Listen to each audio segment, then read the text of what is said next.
araw na ginawa ng Panginoon. Si Kristo, ang ating kordero ng Pasko, ay inihain na. Binigyan ni Jesus ang kanyang mga alagad ng isang bagong utos sa kanilang huling hapunang ito na magkasama. Anya, magmahalan kayo gaya ng pagmamahal ko sa inyo. Katatapos lang ni Jesus ang paghuhugas ng paa ng mga alagad. Sa susunod na araw, ganap na nagpahayag ng pag-ibig si Jesus nang nag-alay ng kanyang buhay para sa kanyang mga kaibigan. Pumunta si Maria sa libingan ni Jesus at nakitang walang laman. Tumakbo siya at sinabi sa dalawa pa. Nagtakbuhan silang lahat pabalik. Nang si Pedro at ang minamahal na disipulo ay pumasok sa libingan, nakita nilang wala nang laman ang mga lampi ng kamatayan. Tayo ay nalilito, ngunit tinitiyak ng isa sa mga alagad na si Kristo, ang ating kordero ng Pasko, ay inihain na. Magmahalan kayo gaya ng pagmamahal ko sa inyo. Katatapos lang maghugas ni Jesus ng mga paa ng disipulo. Dapat kayong maghugas ng paa ng isa't isa. Ito ay tiyak sa krus na ang gawain ni Jesus ay dinala hanggang sa matapos. Nakumpleto na. Paano ang muling pagkabuhay? Hindi nilinis ng muling pagkabuhay ang pagpapako sa krus.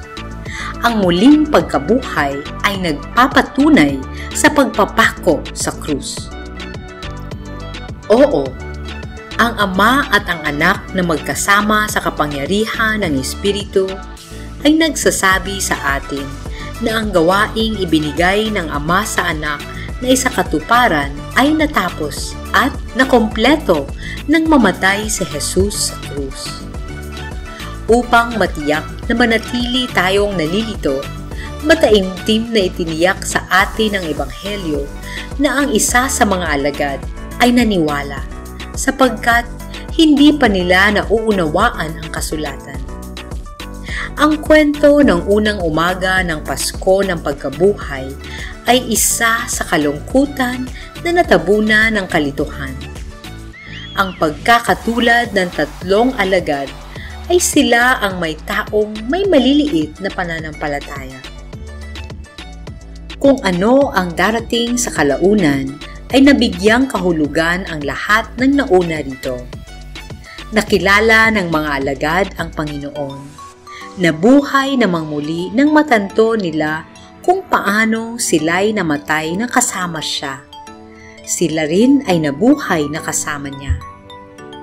Ngayong kapistahan ng Pasko ng Pagkabuhay, ipinagdiriwang natin ang kwento ng tagumpay ni Jesus laban sa kasalanan at kamatayan. Ang kwento ni Jesus ay may katuturan sa lahat ng iba pang mga kwento, nakaraan, kasalukuyan at hinaharap. At ang kanyang kwento lamang ang nag-aalok ng buhay na sagana. Namatay tayo kasama ni Kristo upang tayo ay bumangon na kasama niya, upang mabuhay magpakailanman sa bagong nilikha, bagong langit at bagong lupa. Aleluya, aleluya! Tayo'y magpasalamat at magsaya. Si Kristo, ang ating kordero ng Pasko, ay inihain na. Kaya't tayo ay magpista ng may kagalakan sa Panginoon. Aleluya, aleluya. Amen.